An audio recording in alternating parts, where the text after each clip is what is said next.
로마서 우리가 잘 아는 말씀 한 군데 보겠습니다. 로마서 14장.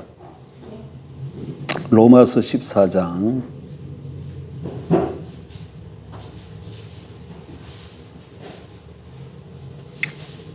17절. 하나님의 나라는 먹는 것과 마시는 것이 아니요 오직 성령 안에 있는 의와 평강과 희락이라.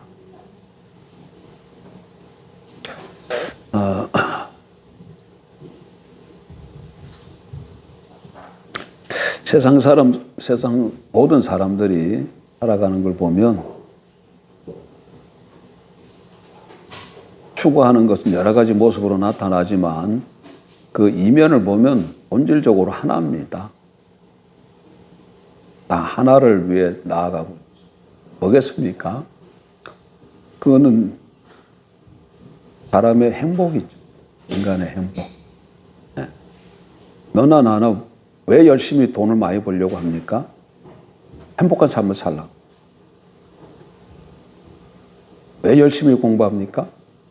계속 다 따져보면 결국은 행복한 삶 살려고. 네.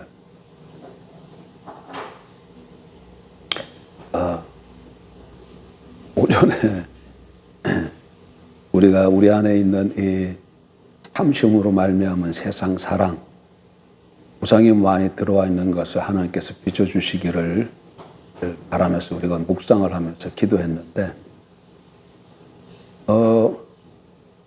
회개하고 우리 안에 있는 우상들을 좀 다 끌어내고 성령의 불로 태우기를 우리가 그렇게 기도했지 않습니까? 근데 우리 연진이도 이제 이렇게 자기 마음을 좀 돌아보니까 우상이 너무 많아가지고 꺼내려고 그러다가 그만뒀다 그러더라고요. 너무 많아서. 이거 웃을 일이 아닌데. 이거 웃을 일이 아닌데. 웃을 일이 아닌데. 어쨌든 그 우상이 한두 개였으면 꺼내가지고 이제 작사를 내고 끊고 성령의 불로 태우고 결단하고 그러려고 했는데 이 우상이 너무 많아가지고 그냥 이게 중단했다 그러는데, 너무 많아도 있는 대로 꺼내놓고 일단 박살 내야 됩니다, 여러분. 그러다 보면 언젠가는 다 나오고 끊어지고 하겠죠.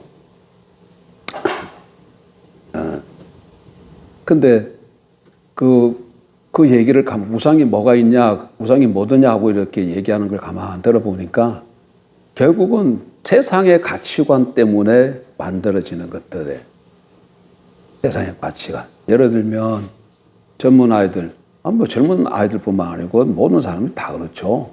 많은 사람들이 다 다이어트를 합니다. 왜 다이어트를 열심히 합니까?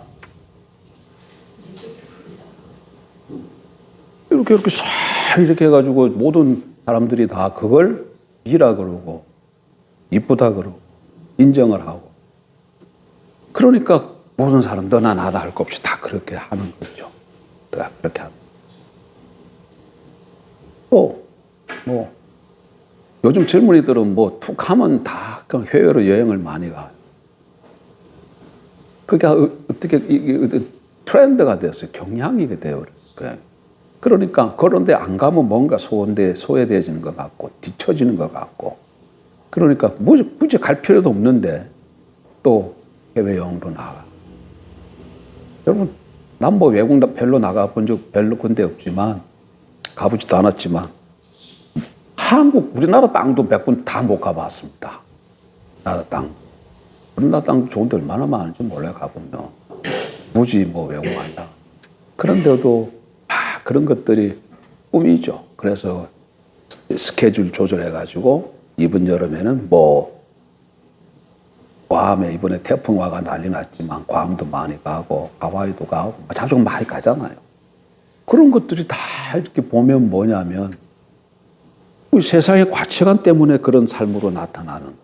그러면 그 가치관 따라서 그렇게 살면 정말 행복한가? 진정한 행복이 거기 있는가? 그렇지 않습니다. 내가 어저께 행복이라는 단어를 국어사전을 한번 찾아봤어요. 무슨 말인가 했더니 생활에서 만족하고 기쁨이 충만해서 흐뭇한 것 또는 흐뭇한 상태, 행복을 단어를 그렇게 정해놨더라고요. 행복이 뭐라고요? 마음이 만족하고 기쁜 거, 그래서 흐뭇한 거. 이게 행복이래요. 그럼 만족과 기쁨이 어디 있습니까, 여러분? 참 만족과 참 기쁨이 어디 있을까요? 몸을 이렇게 싹 이렇게 하면 거기에 참 기쁨이 있을까요? 싹 이렇게 되는 뭐 기쁨이 있을지 모르지만 싹 이렇게 되는 데까지는 죽음입니다. 얼마나 힘들어요. 얼마나 힘들어요. 너무너무 힘들죠. 그러거든요. 근데 참 기쁨과 참 만족, 행복은 어디 있느냐? 오늘 본문에 보니까 뭐라고 되어 있습니까? 하나님의 나라는 먹는 것과 마시는 것이 아니고 오직 성령 안에 있는 의와 평강과 희락이 기쁨이잖아요. 여기에 있네요. 여기에 있어요. 인생이 모두가 그렇게 소원하고 바라는 행복한 삶은 다른 데 있는 것이 아니라 의와 평강과 희락이라 이렇게 말하고 있는데 이게 뭐가 연결되는 거예요? 뭐에 대한 정의예요? 하나님의 나라는 이렇게 하고 정의하고 있잖아요. 먹고 마시는 것이 아니고 오직 성령 안에 있는 의와 평강과 희락이라. 그렇기 때문에 하나님의 나라가 임할 때 거기에 참 행복이 있는 겁니다. 그래서 우리가 진정으로 행복한 삶을 살려면 하나님 나라를 추구해야 돼. 근데 그 하나님 나라는 성령 안에서 이렇게 되어 있기 때문에 하나님의 나라는 하나님의 통치 지배자네. 하나님의 왕되심, 하나님의 다스리심인데 성령 안에서 이렇게 말하고 있기 때문에 하나님의 통치가 이 땅에서 뭘 통해서 이루어진다는 겁니까?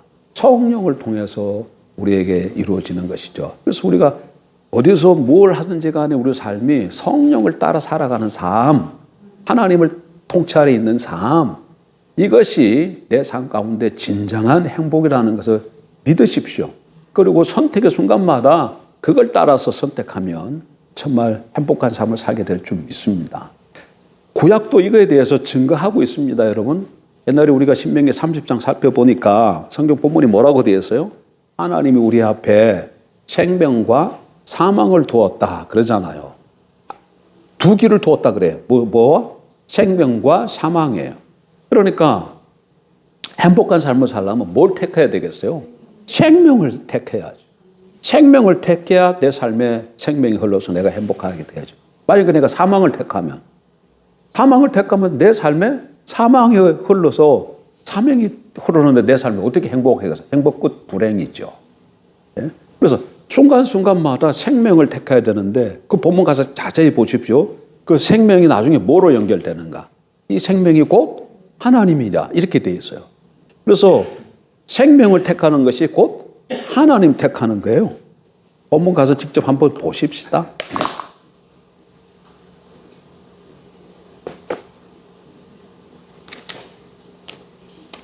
신명기 30장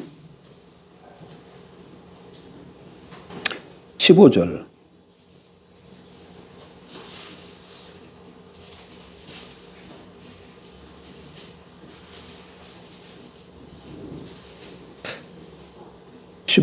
보라, 내가 오늘 생명과 복과 사망과 화를 내 앞에 두었나니 생명과 복이 하나가 있고 또 사망과 화가 또 하나가 있죠. 곧 내가 오늘 내게 명령인 내 하나님 여호와를 사랑하고 그 모든 길로 행하며 그의 명령과 규례와 법도를 지키라 하는 것이라.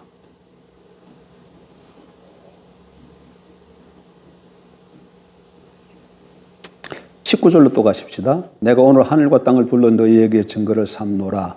내가 생명과 사망과 복과 저주를 내 앞에 두었은즉 너와 내 자손이 살기 위하여 뭘 택하고? 생명을 택하고. 생명 택하라. 그 다음 20절 계속 보세요. 내 하나님 여호와를 사랑하고 그의 말씀을 청종하며 또 그를 의지하라. 그는 뭐죠? 하나님이죠. 내 생명이시요. 이렇게 돼 있어요. 내 생명이시요. 내 장수이시니 여호와께서 내 조상 아브라함과 이삭과 야곱에게 주리라고 맹세하신 땅에 내가 거주하리라. 그래서 생명과 복과 사망과 화가 우리 앞에 놓여 있는데 생명을 택하라고 말씀하는데 그 생명이 뭐라고 말씀하세요? 하나님이다. 그렇게 돼요. 그렇게 연결이 되어져. 그래서 순간순간마다 생명을 택하기를 주의 이름으로 축복합니다. 근데 여러분 이게 생명을 하나님을 택하는 것이 말은 쉬운데 실질적인 삶 속에서 택한다는 것은 쉽지 않아요. 구약 성경 한 군데 보십시다. 역대하 20장.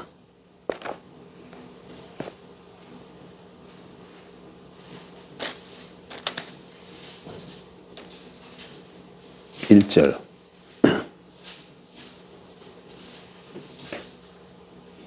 여호사밧 시대 때입니다. 여호사밧 시대 때 그 후에 모압 자손과 암몬 자손들이 마온 사람들과 함께 와서 여호사밧을 치고자 한지라.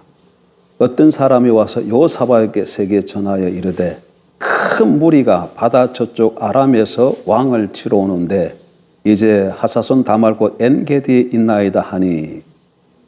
지금 여호사밧이 남쪽 유다 나라에 누가 쳐들어온 거예요?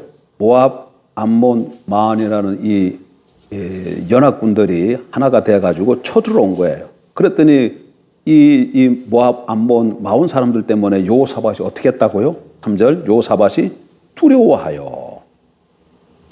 전쟁이 일어났으니까 두렵죠. 많은 무리의 사람들이 때를 잃어가지고 연합해가지고 쳐들어오니까 두렵죠.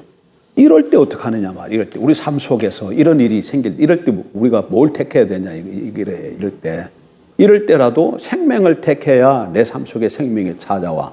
이럴 때 내가 사망을 택하면 사망이 내 삶 속에 흐를 수밖에 없어요. 근데 생명이 뭐라 그랬어요? 하나님이라 그랬잖아요. 그러니까 하나님을 택해야 돼 이럴 때. 근데 여호사밧이 어떻게 하나 보십시다.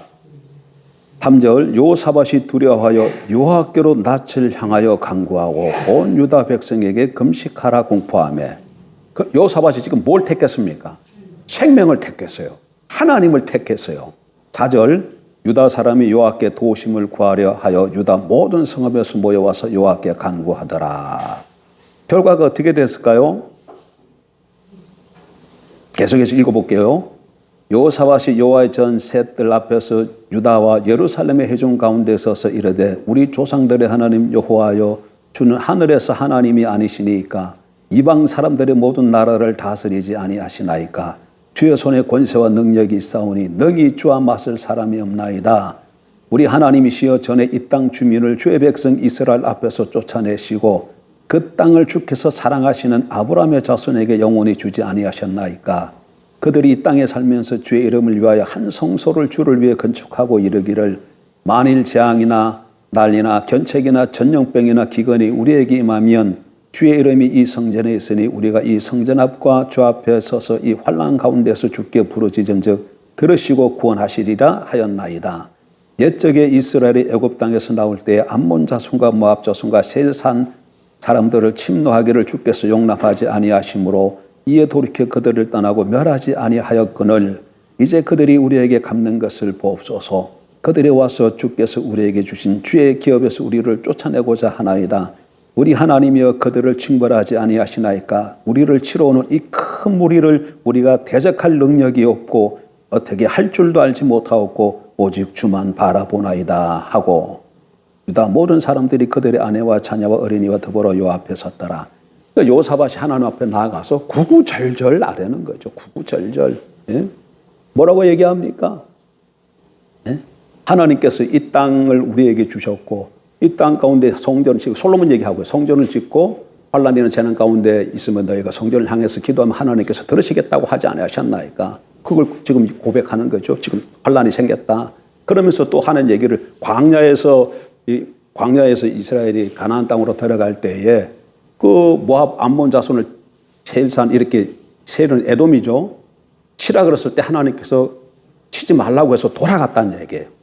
하나님께서 치지 말라고 해서 그들을 전쟁하지 않고 돌아갔는데 이제 그들이 지금 오히려 우리를 치러 오는 것을 하나님께 보시옵소서 이렇게 하면서 역사적 상황과 그 배경을 두고 쭉 기도합니다. 여호사밧이 하나님을 찾고 생명을 택한 거예요. 그랬더니 무슨 일이 벌어집니까? 하나님이 선지자를 통해서 하시는 말씀이 14절 이하에 있습니다. 여호와 영이 회중 가운데에서 레위 사람 야하시엘에게 임하셨으니 그는 아삽 자손 mat다냐의 현손이요 여이엘의 증손이요 분하야의 손자여 스갈의 아들이더라. 야하시엘이 이르되 온 유다와 예루살렘 주민과 여호사밧 왕이여 들을지어다. 여호와께서 이같이 너희에게 말씀하시기를 너희는 이 큰 무리로 말미암아 두려워하거나 놀라지 말라. 이 전쟁은 너희에게 속한 것이 아니요 하나님께 속한 것이니라. 할렐루야. 그러면서 이제 방법을 가르쳐 주셔. 16일.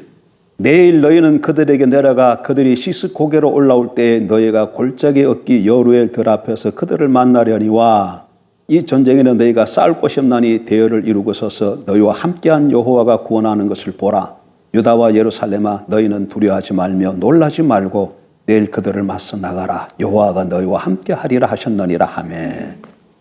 하나님께서 두려워하지 말라. 아무리 큰 무리가 올라오지만 이 전쟁은 너희에게 속한 것이 아니라 내게 속한 것이다 하면서 너희는 그럼 어떻게 해야 되느냐? 그냥 들로 나가라. 그렇게만 말씀하시고 하나님의 구원을 어떻게 이루시는 것을 너희가 보게 될 것이다. 그래서 요사밧이 찬양대를 구성해가 맨 앞에 내세우고 전쟁이 났는데 찬양대가 앞서서 나아갑니다. 근데 무슨 일이 벌어집니까? 계속 읽어보면 이 연합군 모압, 암몬, 마온 이 연합군들이 자중진할이 일어나요. 자기끼리 싸워. 자기끼리 싸고 모압과 암몬이 먼저 마온 사람들을 치고 나서는 또 자기끼리 싸워가지고 완전히 자중진할이 일어나서 다 멸해버려요. 예, 다 죽어버려요. 예. 자, 보십시다. 22절. 그 노래와 찬송이 시작될 때 여호와께서 복병을 두 유다를 치러 온 암몬 자손과 모압과 세일산 주민들을 치게 하심으로 그들이 패하였으니 곧 암몬과 모압 자손이 일어나 세일산 주민들을 쳐서 진멸하고 먼저 암몬 모압이 누굴 쳤어요? 세일산 주민 진멸하고 그 다음에 세일 주민들을 멸한 후에는 그들이 서로 쳐 죽였더라. 암몬과 모압 또 자기네끼리 또 이렇게 서로 쳐 죽였더라. 예? 그래가지고 쳐들어온 이 사람들을 하나님께서 하나님의 능력으로 이렇게 막으신 것을 보여요. 그러니까 큰 사건 앞에서 요사밧이 뭘 택했어요? 생명을 택했더니 하나님이 그들에게 생명을 주셨습니다. 그 전쟁의 결과가 어떻게 됐나 보세요. 24절. 유다 사람들이 덜망대에 이르러 그 무리를 본즉 땅에 엎드러진 시체들 뿐이요 한 사람도 피한 자가 없는지라. 요사밧과 그의 백성이 가서 족군의 물건을 탈취할세 본즉 그 가운데 재물과 의복과 보물이 많이 있으므로 각기 탈취하는데 그 물건이 너무 많아 능히 가져갈 수 없을 만큼 많으므로 사흘 동안에 거두어들이고 탈취물이 사흘 동안에 거둘 정도. 이렇게 하나님을 택한 결과가 이렇게 되었다니. 근데 사람이 항상 이렇게 좋은 순간순간마다 하나님을 택하냐면 그렇지 않아요. 이 요사밧도 또 사망을 택한 적이 있습니다. 대하 18장으로 가보세요. 18장 1절. 요사밧이 부귀와 영광을 크게 떨쳤고 아합과 아몬과 혼인함으로 인척 관계를 맺었더라. 아합은 북쪽의 왕이죠. 요사밧은 남쪽 유다의 왕이고. 근데 아합은 북이스라엘 왕들 중에서 가장 악한 왕 중에 한 사람이에요. 아합의 부인 누굽니까? 이세벨이잖아요. 이세벨은 이스라엘 백성도 아니에요. 시돈 사람은 이방인과 아합이 결혼한 것이죠. 예. 근데 이 요사밧이 누구랑 지금 인척 관계를 맺었다는 거예요? 아합과. 그러니까 이게 뭐냐면 자녀들을 결혼시켜서 사돈이 된 거예요. 그러니까 아합과 이세벨 사이에 딸이 하나 있었는데 아달랴라는 여자야. 그리고 요사밧의 세계는 요람이라는 아들인데 이 둘을 결혼시킨 거예요. 결혼시킨 거예요. 그렇게 하면 됩니까? 안 됩니까? 안 되죠. 근데 지금 요사밧이 지금 뭘 택한 거예요, 지금? 지는 지금 잘 해보려고 자기의 삶의 안녕과 행복을 위해서 아합과 지금 결혼했지만 이건 택하면 안 되는 일인데 성경적으로 보면 사망이야. 근데 지 눈에는 뭘로 보이는 거예요? 생명으로 보이는 거예요. 그래서 그걸 택했어요. 사망을 택한 거야. 결과가 어떻게 됐을까요? 계속해서 읽어보게 되면 요람은 창자가 빠져나와서 죽고 요람이 죽자 그다음에 아달랴가 자기 아들이 이제 요람의 아들이 왕이 아시아가 왕이 되는데 그 아시아도 또 죽고 나자 나중에 자기가 왕이 되고 싶어가지고 자기가 낳은 새끼들을 다 죽여버려요. 다 죽이고 자기가 왕이 돼. 집안에 완전히 피바람이 부는 거예요. 뭐 때문에? 요사밧이 뭐 했기 때문에? 사망을 택했기 때문에. 사망을 택한 결과 집안에 뭐가 흐르는 거예요, 지금? 사망이 흐르는 거예요. 이렇게 하나님의 백성들은 하나님께서 우리에게 생명과 복과 사망과 화를 두었기 때문에 생명을 택하면 생명이 흐릅니다. 그러나 우리가 사망을 택하면 사망이 흘러요. 그러니까 우리가 뭘 택해야 되겠어? 순간순간 어렵고 힘들지라도 세상 사람의 가치관이나 세상의 눈으로만 보지 말고 하나님의 보여주시는 관점에서 늘 생명이시 하나님을 택하면 결과는 반드시 생명의 열매를 맺습니다. 그래서 그렇게 살아야 되는 거죠. 그러니까 하나님을 택한다 그 얘기는 어떤 상황 가운데서도 하나님의 통치 아래에 있다 그 얘기예요. 어떤 상황 속에서도 오직 예수로 산다 그 얘기입니다. 오직 예수로 살 때 승리가 있습니다. 하나님의 백성들은. 이게 오늘 오전 말씀하고 어떻게 연결이 되집니까, 여러분? 오전 말씀과 어떻게 연결되죠? 오전 말씀이 뭡니까? 십자가에 의한 삶이잖아. 십자가에 의한 삶이잖아요. 하나님께서 예수 그리스도 십자가에 죽으심으로 하나님 앞에 나올 수 있는 길을 활짝 열어놓으셨어요. 그래서 누구든지 하나님 앞에 나왔으면 하나님 앞에 선다. 그 얘기는 무슨 얘기가 된 거예요? 의인이 되었다는 얘기고 하나님과 관계가 회복되었다는 얘기고 하나님과 관계가 회복되었다는 얘기는 성경은 항상 하나님을 아버지나 아들로 이렇게 표현하든지 왕이나 백성으로 표현하든지 남편이나 아내로 표현하잖아요.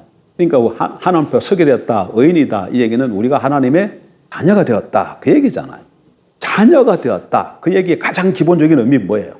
상속받는.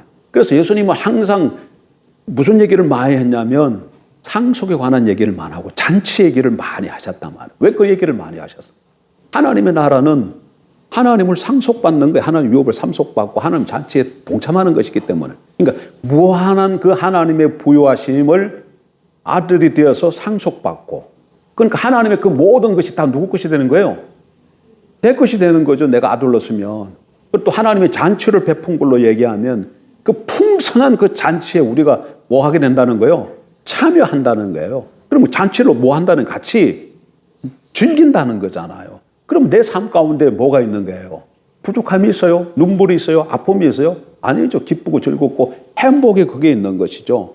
바로 그 얘기를 하는 거야. 그 얘기를. 오늘 오전에 십자가에 의한 삶을 얘기했지만 다르게 표현하면 오식으로 얘기하면 하나님의 통치 가운데 있는 것을 얘기하는 것이고 구약식으로 얘기하면 지금 뭘 택했다는 거예요? 생명을 택하고 사망을 버렸다는 얘기죠.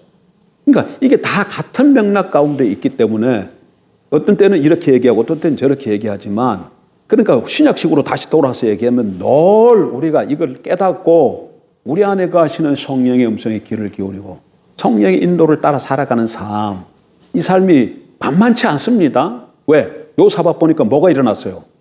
전쟁이 터지잖아. 전쟁이 터지는 거야. 전쟁이. 그러니까 전쟁 잘못하면 내가 죽을 수도 있어. 뭐 이렇게 사업 정도 하다가 이렇게 망하고 저러는 게 아니고 그냥 가문 전체가 죽을 수도 있는 그런 위기 유급증에까지 놓을 수도 있다는 얘기예요. 그럴 때라도 사는 것은 하나님께 있다는 걸 알고 생명을 택하면 하나님께서 그 삶을 뒷받침하신다는 얘기입니다. 그러니까 이게 성경에 기록되어 있고 오늘날 성경이 우리에게 증거하는 말씀이기 때문에 이 말씀을 좀 붙들고 우리 마음속 깊이 좀 새겨서 세상에 나가 살아갈 때 진짜 세상에 나가 살아갈 때는 진짜 우리가 선택해야 되잖아요. 늘 선택의 연속이잖아. 인생이라는 거 보게 되면 선택의 연속이야. 내가 뭘 선택했느냐? 그거 선택의 연속이죠. 근데 선택은 두 가지야. 뭐예요? 생명 아니면 사망이야. 생명 아니면 사망인데 내가 믿음으로 내가 뭘 택하는 거예요? 생명을 택하면 지금은 당장 어떤 것이 안 된다 할지라도 반드시 뭐가 흐른다? 생명이 흐르고 지금 내가 사망을 택하면 지금 당장 사망이 안 흐르는 것처럼 보여도 아까 저기 요사밭 보니까 그 사망이 어디로 흘러요? 자기 아들 요람과 아시아와 아달랴로 해가지고 그 모든 자손들이 다 죽임을 당하는 진짜 사망이 그 가문에 흐르잖아요. 그런 것을 그렇게 되어진다는 얘기죠. 그러니까 이런 걸 성경을 통해서 우리에게 보여주시는 대로 정확하게 생명을 택하길 주의 이름으로 축원합니다. 그런데 이게 쉽지가 않은 것이 성전이 세워진 이후부터는 그 다음에 하나님이 어디서만 제사 지내라 그래요? 성전에서만 제사 지내라 그래요. 그래서 이스라엘 각지에 흩어져 있는 산당은 다 어떻게 하라 그래요? 다 없애라 그래요. 근데 그러니까 그 산당에서 우상을 섬기기도 하고 또 어떤 경우에는 거기서 하나님께 제사도 드리기도 했던 것이죠. 그러나 성전이 세워진 이후부터는 제사를 어디서만 지내야 된다? 성전에서만 지내야 되기 때문에 산당에서 제사 지내도 안 되는 거야. 산당은 우상 숭배의 온상일 뿐만 아니라 성전에서 제사 드리는 것을 고역하는 것이죠. 그래서 산당을 다 제하라 그러는데 유다는 북쪽 이스라엘은 말할 것도 없고 살펴볼 것도 없어요. 거긴 선한 왕이 없으니까. 근데 남쪽 유다를 보게 되면 거긴 선한 왕들이 나와요. 아사나 여호사밧이나 이렇게 나오는데 이 사람들도 산당을 제거를 못해. 이 사람들도 다른 거는 잘 하는데. 그러니까 그걸 한다는 것이 쉽지 않다는 것을 보여주는 것이에요. 하나님의 말씀이 뭔가를 알아도 내가 삶 속에서 실제로 그걸 행하려 그러면 반대하거나 그런 것이 만만치 않다는 거예요. 그래서 이게 그대로 내두면 나중에 이것 때문에 망합니다. 근데 성경은 여러분 한 군데 보세요. 대하 좀 봐봐. 대하 17장.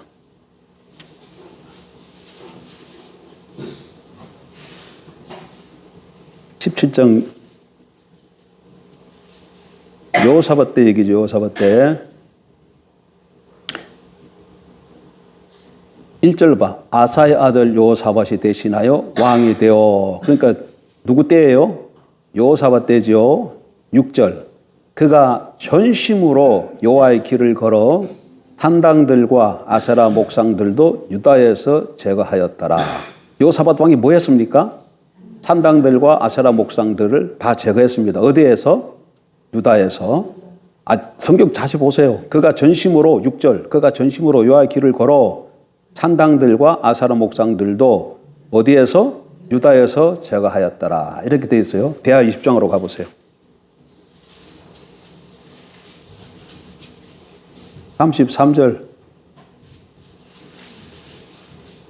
자, 31절부터. 여호사밧이 유다의 왕이 되어 왕위에 오를 때, 이거 누구 때, 어느 때입니까? 여호사밧 때죠. 33절. 산당만은 철거하지 아니하였으므로 백성이 여전히 마음을 정하여 그들의 조상들의 하나님께로 돌아오지 아니하였더라. 여기 보니까 산당만을 제하지 않아가지고 백성들이 어떻게 됐다고? 여전히 백성들이 하나님께로 마음이 돌아오지 않았다. 그래. 산당을 제거해야 되는데 제거하지 않아가지고 나중에는 백성들이 하나님께 돌아오는데 이거 산당이 뭐예요? 걸림돌이 되고 있는 것을 보여주고 있잖아요. 그럼 왜 제거하지 않았을까? 만만치 않은 반대하는 어떤 뭐가 있다는 거예요. 그거 제거해야 되는데. 근데 지금 아까 저게 17장에서 읽은 거하고 20장에서 읽은 거하고 조금 부딪히잖아. 17장에는 어떻게 됐어요? 제거했다 그랬잖아. 그래 지금 33절에 오니까 20장에 오니까 제거하지 않았다 그랬잖아요. 그럼 이건 어떻게 된 얘기일까요? 우리 임혜희 권사님이 성경 보다가 이걸 발견해가지고 질문을 했다 그래요. 이게 뭔 얘기냐 하면 대하 13장으로 한번 가보세요. 18절.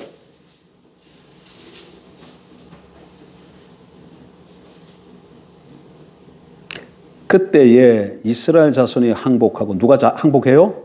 그때 이스라엘 자손이 항복하고 유다 자손이 이겼으니. 그러니까 이거 무슨 얘기냐면 북쪽 이스라엘과 남쪽 유다가 뭐 했다는 거예요? 전쟁했다는 얘기죠. 그때 이스라엘 자손이 항복하고 유다 자손이 이겼으니 이는 그들이 그들의 조상들의 하나님 여호와를 의지하였습니다. 19절. 아비야가 여로보암을 쫓아가서, 그러니까 북쪽 이스라엘하고 남쪽 유다가 싸웠는데 어느 왕 때냐 그러면 남쪽은 아비야, 북쪽은 여로보암이라는 얘기예요. 문맥 가운데 그렇게 읽혀지죠. 18절에서는 북쪽 이스라엘과 남쪽 유다가 싸웠다. 근데 19절에는 그때 그 왕들이 이름이 나오잖아. 아비야, 여로보암. 아비야는 남쪽 사람이고 여로보암은 북쪽 왕입니다. 아비야는 누구냐 하면 아비야, 아사, 여호사밧 이렇게 되죠. 여호사밧의 할아버지예요. 아비야가 여로보암을 쫓아가서 그의 성읍들을 빼앗았으니 곧 베델과 그 동네들과 아사나와 그 동네들과 에브론과 그 동네들이라. 자, 아비야 때에 전쟁이 일어나가지고 북쪽 이스라엘 땅 일부를 어떻게 한 거예요? 뺏은 거예요. 정복한 거예요. 그리고 그것이 이제 아비야 죽고 아사, 여호사밧까지 이어져 내려왔는데 여호사밧 시대 때에 여호수아가 계획을 일으켜서 산당들을 다 제거했는데 그게 다 어디에서만 제거했냐면 아까 저게 20절에서 어디에서만? 유다에서 그랬잖아요. 유다에 있는 건 다 제거했는데 북쪽에 정복한 그 땅 끝은 제거하지 못한 거예요. 그래서 17장에서는 산당들을 다 제거했다 이렇게 표현됐다가 20장에 와가지고는 산당들을 다 제거하지 못했다 이렇게 말하고 있어서 있기 때문에 그게 충돌되는 것이 아니고 남쪽에 있는 유다 땅 것은 어떻게 했다? 다 제거했는데 조상 북쪽에 있는 그 이스라엘 땅에 있던 그쪽의 것은 제거하지 못한 것을 염두에 두고 말하는 얘기다 그 얘기죠. 어쨌든 간에 산당은 어떻게 돼야 돼요? 다 없애야 돼. 다 제거하는 것이 뭘 택하는 거예요? 생명을 택하는 거예요. 하나님을 택하는 거예요. 그런데 산당을 제거하지 못했어요. 무슨 연유 때문인지 강력하게 반대하는 세력이기 때문에 제거하지 못했어요. 그러니까 그건 사망을 택한 거죠. 그랬더니 성경이 뭐라고 얘기해요? 백성들의 마음이 하나님께로 돌아오지 않았더라. 이렇게 내줘서 결국은 이게 어디로 갑니까? 우상숭배로 계속해서 나아가게 되십니다. 그래서 계속해서 우상숭배가 퍼져가지고 나중에 결국은 어떻게 예레미야 때 오게 되면 북쪽 이스라엘은 벌써 망하고 아수르에서 망하고 예레미야 때 오게 되면 뭐 기도 안 차. 온갖 율법주의와 우상이 남쪽 유다에도 꽉 차가 결국은 유다도 어떻게 돼요? 나라가 망해요. 그런데 감사하게도 북쪽 이스라엘은 10지파 그냥 지구상에서 사라져버려. 그런데 남쪽 2지파는 어떻게 돼요? 하나님께서 포로로 잡혀가가지고 해가지고 그들의 생명만은 유지하게 하시는 것이죠. 성경이 보기에도 뭐 때문에 그랬다? 뭐 때문에 그랬다 그래요? 다윗을 기억하사. 하나님이 다윗하고 뭐 하요? 언약을 맺었잖아요. 그래서 다윗을 기억해서 한 씨를 남겨둔다 그랬잖아요. 그래서 남쪽, 북쪽은 씨 자체가 흩어져서 없어져 버렸는데 아수르는 어떤 정책이냐면 다 이게 저기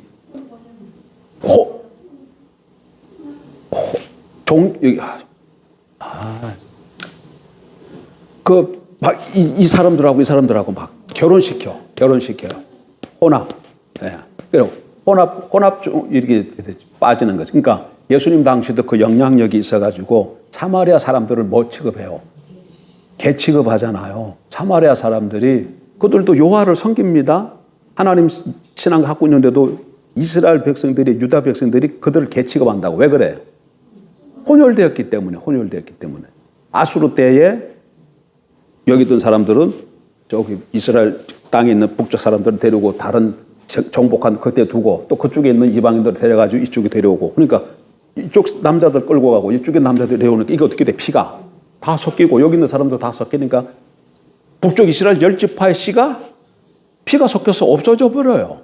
피가 없어져. 근데 그래서 나라가 망합니다. 아수르 때. 근데 남쪽은 아수르에게 망하는 게 아니라 바벨론에게 망하는데 바벨론 정책은 뭐냐면 그냥 다 포로로 잡아가지고 데리고 가는 거야. 그러니까 죽지는 않는 거죠. 죽지는 않고 나중에 하나님의 긍휼을 입어서 다시 이들이 돌아오잖아요. 그래서 그 명맥 가운데 결국 예수님이 오시지 않습니까? 어쨌든 뭐 길게까지 갈 필요 없고 또 오늘 우리가 오후에 나누는 것은 하나님의 백성이 진정으로 내 삶 가운데 안녕과 행복한 삶을 살기 위해서는 뭘 택해야 된다? 생명을 택해야 된다. 하나님을 택해야 된다. 오직 예수로 살아야 된다. 그러면 오직 예수로 살면 예수가 우리의 왕이시잖아. 하나님이 우리 주시잖아. 그분이 온 세상 만물을 말씀으로 다 창조하신 능력의 하나님이신데 그분이 우리 삶을 책임져 주십니다. 그게 우리가 걸어가는 걸음이고 내가 이 땅에서 정말 의와 평강과 희락을 누리며 살아가는 첩경인 것을 믿습니다. 그래서 선택할 때마다 뭘 택한다? 믿음으로 하나님을 택하고 생명을 택하는 저와 여러분들을 주의 이름으로 축복합니다. 이 얘기는 무슨 얘기입니까? 내 삶 가운데 사망이 흐른다 그러면 다른 탓할 게 없어요. 나도 모르게 내가 뭘 택했다는 거예요. 사망 택한 거예요. 뭐 여지 없어요. 여지 없어. 근데 아무리 어려운 상황에 놓였다 할지라도 내가 생명 택하면 생명이 흐르게 돼 있어요. 생명이 흐르게 돼 있어요. 기도하겠습니다.